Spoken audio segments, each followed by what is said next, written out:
Welcome to the Orphan Black, the next chapter after show. We are talking episode 8. Helena is back, baby. Vivy and the Sestras finally get an official meet and greet, and Donnie and Allison are back on their freaky things. Stay tuned. I'm Maria Menounos, and you're tuned in to AfterBuzz TV, the ESPN of TV talk. Now, for the buzz. What's up, Clone Club? Woo! We back, baby. Episode 8, Harvest of Survivors. What an episode. So well written. Before we get into it and talk about what we will be diving into this after show, I'm Steph Sabra, huge fan of Orphan Black since the beginning, and also a Tatiana Maslany super fan as well as my partner to my left, Shiksha Maitani. Woo! She is you are a super fan of Tatiana Maslany, as well as same kind of background as me. We just love the show. So when we got Cereal Box, thank you, presented you so this audiobook for us, we were all in. And if you guys are watching this and for some reason don't know what we're talking about the audiobook, which is the extension of Orphan Black, and it's on Cereal Box, and you can go to cerealbox.com and be able to have access to these great episodes, and they are so well worth your time. Oh my God, do it now. Okay, episode 8, great episode. Like I said, we'll be talking about Vivy and the Sestras officially meeting and kind of what that meant for Vivy and the call that happened during it with Kira. Mm-hmm. And then we will also talk about Rachel and a change of heart almost, or I don't know. It was interesting to see it hear it in an audiobook version, because I feel like now if I rewatched the show, I would miss social cues that Rachel was giving. Yes. Do you know what I mean? Absolutely. Okay, yes. I knew we were on the same page. And then we will talk about the weapon and how it's a means for genocide, essentially. And then we will get into our special segment, Oh, Clone, you did it! And that's where we that's our OMG, what the heck moment, jaws on the floor, and we love when you guys share yours as well. So if you're watching us on YouTube, hit us in the comments or in the live chat. Shiksha's in the live chat right now, and let us know your Oh, Clone You Didn't moment. And if you're listening to us on Apple Podcasts, hello. What's up? Give us those 5 stars, and then also in your review, tell us your Oh, Clone You Didn't moment. So let's jump. Oh, and we have some news and gossip from Shiksha as well. Yes, we do. And then we will wrap the episode with some predictions. So let's dive in. We open up with this Greg Kurtzman and Davis. And it's a really, there's high tension, but you kind of tell instantly that Davis has the higher ground from the beginning. What did you think about this scene and the interaction between these two characters? It was interesting because I don't like either one of these men. So it was just like I wasn't very happy with the scene only because of the characters in it. I thought it was interesting to get a little bit more insight as to what they were after and what they were doing and the whole weapon overall. I loved when they said it's tag because tag you're it, based on the genome that it is. So I liked the name. It kind of explained the name a little bit to me. So it was interesting that they were looking for a copy of what Sturgis had. Yeah. Right? Yeah. And collaborating with each other almost. Yeah, it wasn't my favorite scene because I obviously love the build-up with the Sestras and people like Vivy finding out more about what their life is. But it did give us a lot of background information on what it does and how it the virus specifically in the clones and the other side of the American clones essentially in Dana was it was meant to not last long. It was meant to be brief. So we get that information, which is relieving because Charlotte obviously has the virus. And the plan was to go after clones, which is really freaky. That's more that we didn't know that before. No, and the fact that anybody can have the virus injected into them and then they are now carriers of the weapon was really interesting too, because they could easily go and inject people who just don't even know what's going on, anybody who comes in contact with the clones could then infect them, which is really scary to think about. I mean, just thinking about this even in real life, if there was such a weapon, it's really freaky, right? Because you have no defense. You don't even know it's coming. It sucks because with these great minds behind a lot of the science that's pushing the needle, and this could be so helpful, but it's so scary what people choose to do with it. Yeah, absolutely. And that's what I think later on Cosima ended up saying, this weapon could technically be used for good. If a lot of people are sick, you could attack the virus and cure so many people if you don't know who has it. So it could be used for good, but of course that's never the case. No, never the case. Yeah. And so there's the most interesting part of the scene, I think, was between Kurtzman and Davis, when Davis realizes that Kurtzman has it, has the piece to make this or whatever, and he could inject himself with it, and he wouldn't be affected because only clones are infected, but he chooses not to because he would be weaponized himself, which I guess makes sense. Do you believe that that's the reason? Because on Davis's side of things, he was like, what is he doing? Why wouldn't he just make it so no one else can take it from him? Now he is vulnerable. Yeah, I think it's interesting. I think Davis just doesn't trust Kurtzman, and so therefore was trying to be cautious because he's not going to just trust him based on his word. So he was trying to just be cautious and protect himself, I guess. Yeah. I'm with you. I'm with you. On the other side of things, we get a lot of Sestra interaction, and it began with Allison and Donnie. Yes. And I just love it. It reminds me of their time with Felix with Brightborn when they and Donnie had to do some freaky things too there, and they are just the masters at navigating this space because they look like the most white, well-behaved, like suburb family ever, but they are not. They always have something up their sleeve, and to see Allison navigate the situation where she steals the USB in such perfect Allison way, but I love hearing her internal dialogue, which is what would Sarah do? What would Sarah do? Yeah, that I literally wrote that down. What would Sarah do in this situation? Because I laughed out loud in that moment. That's one of the best things about this audiobook. It's that we get to really see what's going on inside their heads, which is something we didn't get with the TV show, which is really cool because now you see Allison's always very proper, doing terrible things, but is proper about it. But she's smart. Yeah, and Rachel really makes smart. a call to it. Do not underestimate them, especially someone like Allison. Allison is continuously underestimated, and she continuously is like, honestly, kiss my ass. Yeah. You missed everything I was gonna do. Yeah, I know. That's what we love about her so much, because you just never know what she's gonna do next. And just having Donnie and Allison in this situation, in this club, it just really took me back to older times in this show, and I loved it. They're really strong as a couple, which is nice. The best. Yeah. The best. I'm so glad Donnie got off his BS and then really like dove into committing to Allison and the Sestras and treating them well and helping them. And he's the ultimate ally. He really is. And I love that about him because he's very much loyal to them. He started off as a monitor, but now... But so did Paul. Yeah. And R.I.P. Paul. Yeah, R.I.P. Paul. But let's talk about quickly, I just love when Donnie gets hit on. Oh my God, that was so funny. Oh, that was everything. And so Donnie is so well written.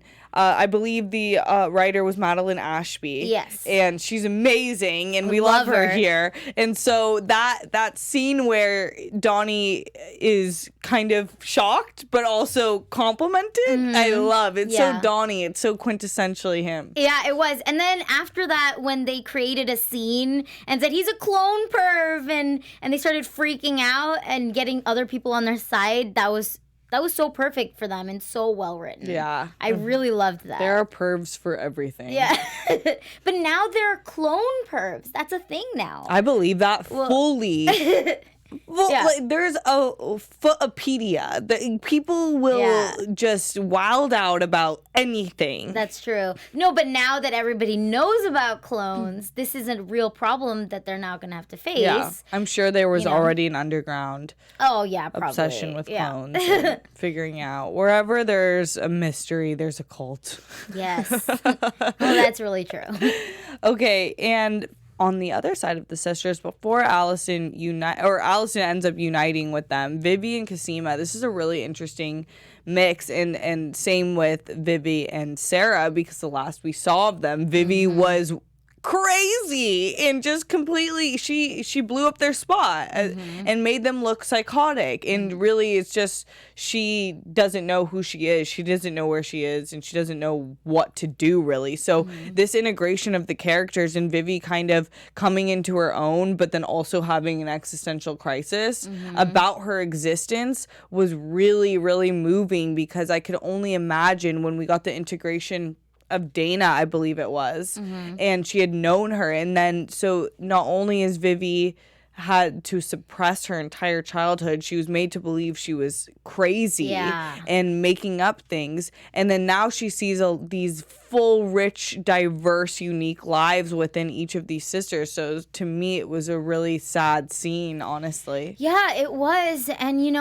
I'm really curious to know more about her parents and what even went on there and why all these cousins were together. I want to know more about that, and I'm hoping that they tell us more. But you really feel for Vivy, because she's just trying to protect herself. She's trying to understand what's going on and doing the best she can. She's like a Sarah, but she didn't have other clones in the beginning to kind of help her out, where like Allison was there for her in the beginning. Vivy's kind of just been on her own, and she couldn't even contact up until today. She couldn't contact Arun, right? So, it is really sad. And speaking of Arun, Allison even bringing up Arun and telling her, it seems like he had a very deep connection and was genuinely worried about you. And she was upset by that. She was upset that Allison knew that, as if, and it's true, she is the only one who kind of doesn't know her life. Yeah. And everyone around her for her entire life has known exactly who she is and what she is, except for her. Yeah. That's awful. Yeah, it really is. And not only that, but she's alone, right? Because all her cousins know each other. All the sisters now know each other. So I think she could really relate to Charlotte in that. Yeah. Because Charlotte feels alone. And the one thing Vivy has that Charlotte doesn't is other clones her own age. But they can wanted them to... I feel like it was hard because Vivy wasn't expressing herself, and she was acting like she knew Dana and didn't have all this trauma within Dana and her other cousins. But I wanted them to be like, sis, we just met 8 years ago. We all had our own messed up lives. My husband was my monitor. My ex was my monitor. He ended up dying in Sarah's case. Like, all these people have such messed up lives, and although they, at the core, what they have is each other now, and that's family, and that's completely irreplaceable and the best thing ever, it wasn't easy, and it's still not easy. So I feel like at that point, and maybe we will get this, there will be that conversation where it's like, it's not what it looks like. We've been suffering too. Yeah, no, it's true. But all she's seen of the clones is the photographs, and now their interaction in present day. So you're right. I wish they would kind of share with her, but also they don't know who they can trust. They don't know where they stand. They're kind of freaking out about other things. So maybe when things settle down, more than that, I was upset that there was no bigger moment between her and Dana, right? Because she's undercover her entire life. Every move she does is calculated.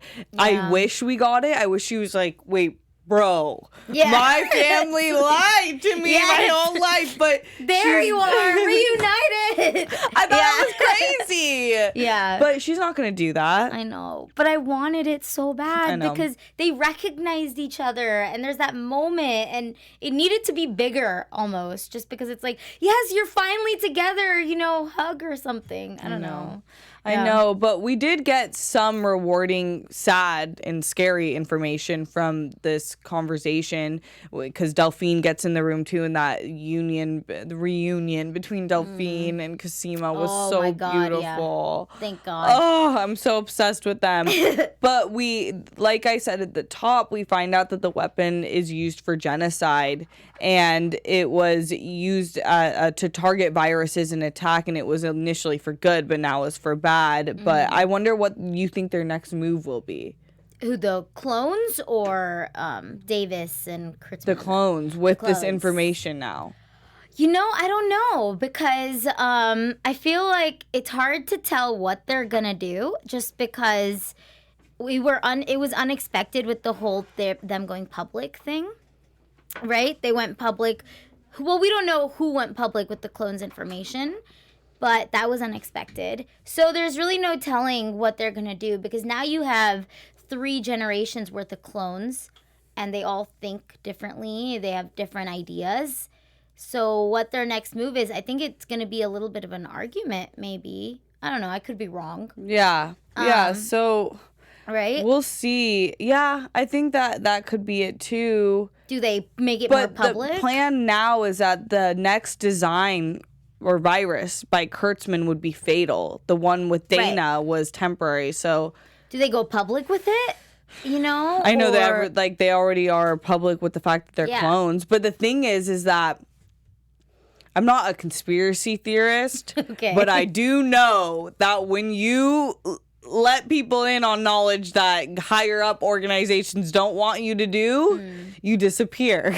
That's true. I mean, but luckily they do have press. So if they disappeared, that would be really bad. But you have the Ministry of Defense involved in this and probably multiple governments in multiple different countries. That's hot and heavy. Well, okay, if you were a clone, what would you do in this situation? Because I'm calling Rachel. Yeah, I was going to say Rachel's that too. the number 1 draft pick right now. I was going to say, because I think, we're seeing that Rachel has a little bit of a soft side for the clones. So a little bit. Massive soft spot She for said the my clones. sisters. Yeah, okay, you're right.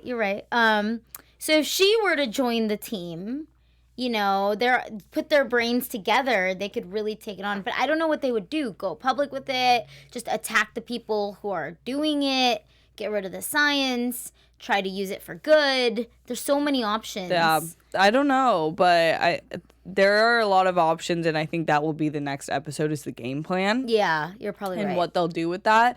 Within this scene, though, we do get Kira calling Charlotte and making it clear, don't test me because I'll hang up. That was so funny. Oh, my God. She's like... angst. But I love... And you spoke on this about the similarity between Sarah and Kira. I mean, they are identical in a lot of ways, and that angst and that wanting to do good, but obviously Sarah's was displaced. Kira's is in the right place. She's way more wants to do good and thinks that she can, whereas Sarah, I think, had some trauma that she didn't think that she could do that. But really interesting that Cosima is totally in the know of the issue Kira is dealing with, which is the droids, and we got that discovery last episode. But I wonder who they're gonna bring in for backup for Kira, because she doesn't want to leave. She promised them that she would help, and it's like, how do you make so many friends? Yeah, yeah. Well, we now know that Vivy and Dana and Felix are gonna be going to help Kira, right? So that's next episode. Yes. Yeah. Which will be interesting because then Dana and Vivy will be teaming up.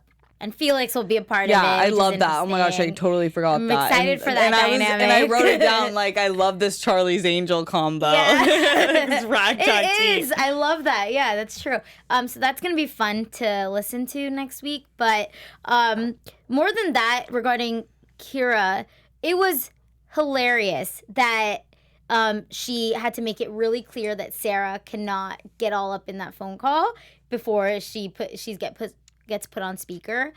But at the same time, it makes me sad because we know how much Sarah loves her daughter and how much she'll do anything for her. So for Kira to be doing this, I want that mother-daughter loving moment for us to see that.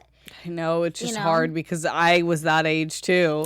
And I wasn't a superhuman who could heal and have all my aunts be clones. So but Kira it's complicated for a youngin'. Yeah, no, you're right. And we have that picture that Rachel saw that shows Kira really happy with her mom. And I think she truly is. Yeah. I think it is, and this is such Madeline Ashby knowing the world so well to bring in S and have that callback to S, because I think it's exactly like that, where there was a profound and deep love and connection between the two, but it wasn't always seen because of the hard exterior that they both carry. Yeah, and the fact is Sarah's realizing it, and now she's regretting the way she treated S and realizing everything she put Mrs. S through. Mrs. S. So realizing everything she put her through, but I don't know. I don't like that they're repeating it completely. It's like they've shown it to us now. Now, like, let's get past it. But you don't think... I see what you're saying. And I thought about that. But I think if I know these characters and what they've been through... This seems on target. Yeah, okay. I mean, you're right. Whatever. Now you're an angsty teen. Whatever. Yeah, whatever. You're right. Stop calling me out. But let's talk about Rachel, because this was, and it had to do with Kira, which I also forgot the deep connection that Rachel felt for Kira. It wasn't reciprocated because old girl was trying to take out her ovaries. Yeah.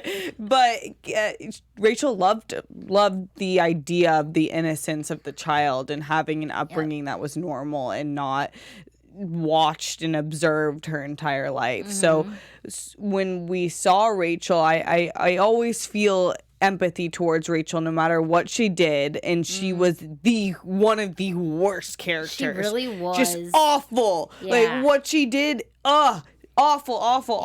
She deserved what came to her. Yeah, and she's talked about her karma, and I still, when I picture this girl, this woman who lived this extravagant life her entire existence and was that big, just calling the shots, eating caviar every single second, and now she was working in a cubicle.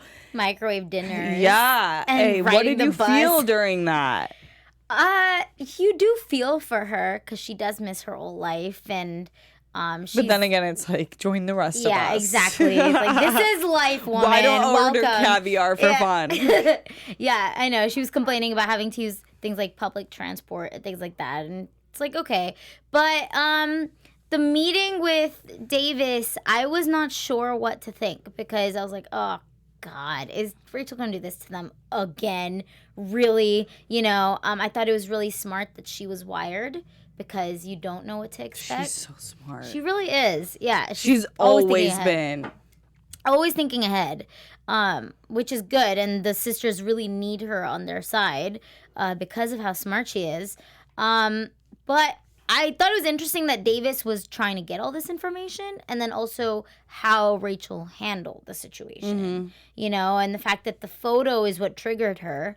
So if he didn't show her the photo, maybe we would have gotten a different result, right? Yeah. Yeah, I do think that photograph held a lot of deep feelings towards it. And it reminds me of the photograph that we saw of her dad in, I believe, the final season, maybe second to final season of Orphan Black.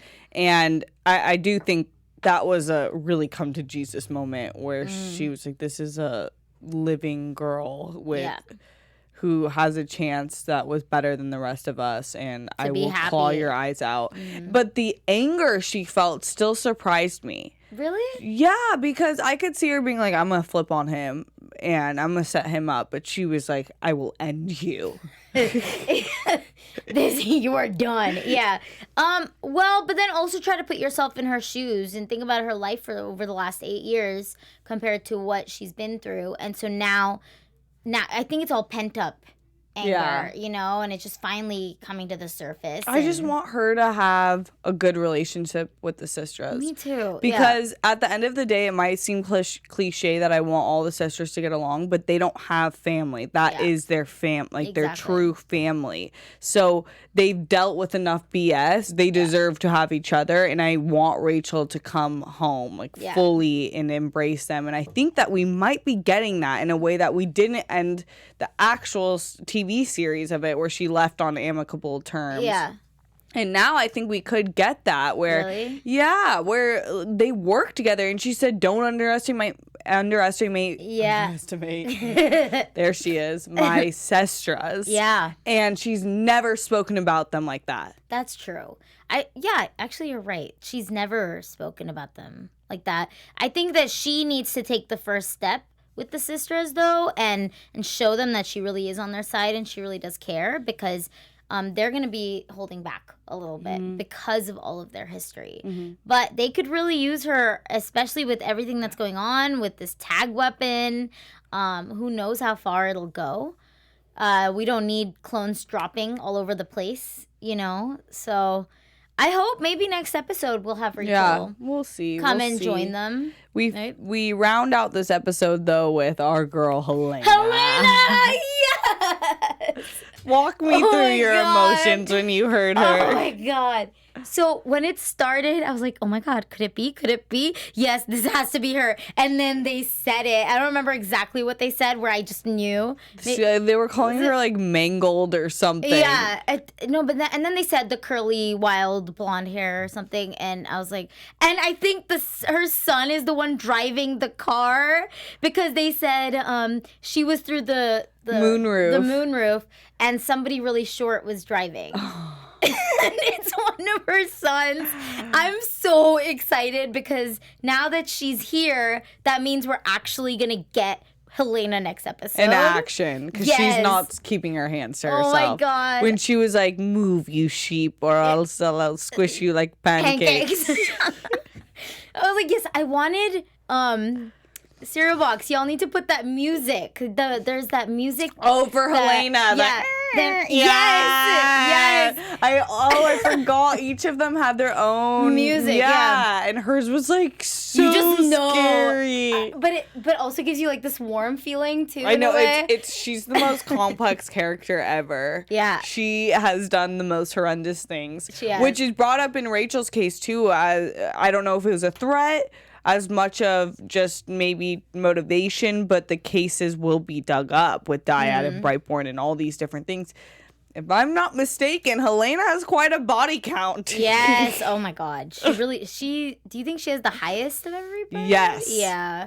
She definitely does. Yeah. And if not the highest, the most violent. Yeah. So those are things that don't need to be like uncovered by society. Yeah, they don't need to know. We don't need that. Everybody just needs to love them and love Helena, and that's it. You know? But her sons, how are her sons gonna be? Because we've not met them yet, and they're gonna be a little crazy too. They have to be. So I guess make that your prediction. Oh my God. But should we get into our special segment? Yes. Oh, clone, you did it! Shiksha, why don't you start us off? What was your OMG moment? I mean, honestly, it was Helena. I thought it was. It just was. Yeah, hearing her, because her and Sarah are my favorites. Okay. And I love them all, though. It's so hard because I love Allison, Cosima and Allison. Yeah. I know. But those two I resonate with the most. Okay. Yeah, that makes sense. So that was great. But I also love the conversation when Kira calls in. Because it was just this connection of most of them, except for Rachel, all in the same room. And kind of, I was like, oh, we're really revving up. But these final few episodes, this is what I live for this. Because they're all going to divide and conquer. Yeah, you're right. Yeah, and I agree with that. I think if I had to choose something else, it would be the clone meeting, which is what you're saying. Yeah. Yeah, because when they hopped the fence, I didn't expect everybody to be there. I didn't realize that, from Jay, Priyat, Jay was in the episode too, and there was commentary on their weird relationship. Yeah. So that's happening. Yeah, we thought so. That's gonna happen. But that's good. I like that because they can understand each other, and they're now dealing with the clone stuff together. So, the fact that they were there and all the clones and Delphine, and it was the most clones in a room that we've had this season, right? Yeah. It was the most amount of clones that we've had in a room this season. Yes. Right? Yeah, it was a clone party. Yeah, it was, which was cool. Yeah, so I love that scene. Should we do some news and gossip? News and gossip. Okay. I'm excited for this one. Because I I was unaware, actually, of this when you told me. Yes. All right, guys. News and gossip. So Tatiana Maslany is... Oh, there it is. Tatiana Maslany is in a new movie called Pink Wall. It is available on Apple TV. It just came out a couple days ago. The info on it says a modern romance following the 6-year relationship of Jenna, who's Tatiana, and Leon, intimately told through defining moments along their journey together, exploring how friendship and resentment grow when confronted with the pressures of adult life. So that is on Apple TV. Check it out. Pink Wall? Pink Wall. Yeah, Tatiana even shared a behind-the-scenes picture on her Instagram to announce that it is now out. I love when she comes out in new projects because, well, A, of course, I love her, and B, because I think of it as another clone out in the universe, right? So anything that she ever does is just another clone.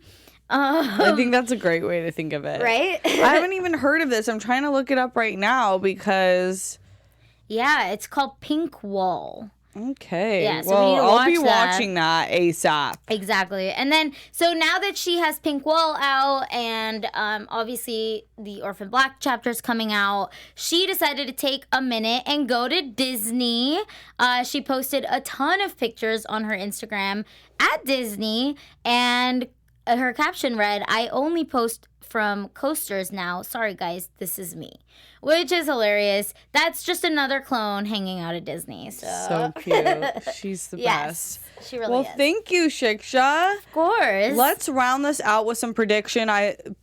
I'd love to hear yours watching and listening as well. So make sure to drop a comment or a review with your predictions so we can keep these firing. Yes. What are you thinking? Okay, so next episode... Okay. Next episode, we are going to be seeing Felix, Vivy, and Dana helping out Kira. Mm-hmm. And I really hope that we get a good bonding moment between Dana and Vivy, because we haven't seen that. So maybe they hash it out. Maybe we find out more about her parents and why they did what they did, because they have to go on a road trip now and do that. Helena has to take over the majority of the episode because we've missed her for 8. She's been missing this whole time. I mean, she's hopped in on phone calls, but nothing else, not physically. And that too only last week. Mm-hmm. So not even that much. Mm-hmm. So she's going to be, and I think you're right, Rachel's going to come join them. So it's going to be a major clone party going after all of them. I just don't know if they're going to go public with this information. Yeah, I think that we will have another meeting now with Helena and figure out their next action steps. I think this will be a plotting episode, and the next episode following that will be a fight or flight. Kick some butt and figure out who's really pulling the strings other than the characters that we have right now. And I think that we will get some more information, because I don't think Kira's there just to help people. I feel like that's too simple of a plot line for her. I think we will find out more information there, especially with Felix and the Charlie's Angels accompanying. Something super random that I just thought of, because I was thinking about Helena's kids. Do you think there's the possibility of a spin-off with Helena's sons, and you have Kira, and you're like, no, and you have Charlotte, you have Art's kid, you have Allison's kids, so just all the kids? No. I wish. I want just more. Wouldn't that be cool? It would. I would like anything Orphan Black, so whatever it is. But now we can have the music. Jonathan, our great producer in the booth, thank you so much for tuning in. This was an awesome episode to cover. We will be back next week for another after show, breaking down Chapter 9. In the meantime, Chick Show, where can the viewers at home find you? You can find me on all social media platforms at I am Bolly. That's BOLLY girl. I'm on 6 after shows, and I post about all of them in my Insta stories, so check it out. Fabulous. I'm Steph Sabra. You can find me on Instagram and Twitter at Steph Sabra. Have a happy Thanksgiving, or just spend time with family. If you have the day off, eat some good food. Yes. And we will see you later, Clone Club. Much love. Bye. Our founder, Thank Keven you. Undergaro, and me, Maria Menounos, would like to thank you for tuning in to AfterBuzz TV. Remember, we're not just the first, we're the biggest in the world, and we're the only destination for all your favorite TV shows. Whatever you crave, we've got it. So go to AfterBuzzTV.com and check out our lineup. Buzz you later. The views expressed herein are those of the hosts only and do not necessarily reflect the views of AfterBuzz TV or its owners or principals.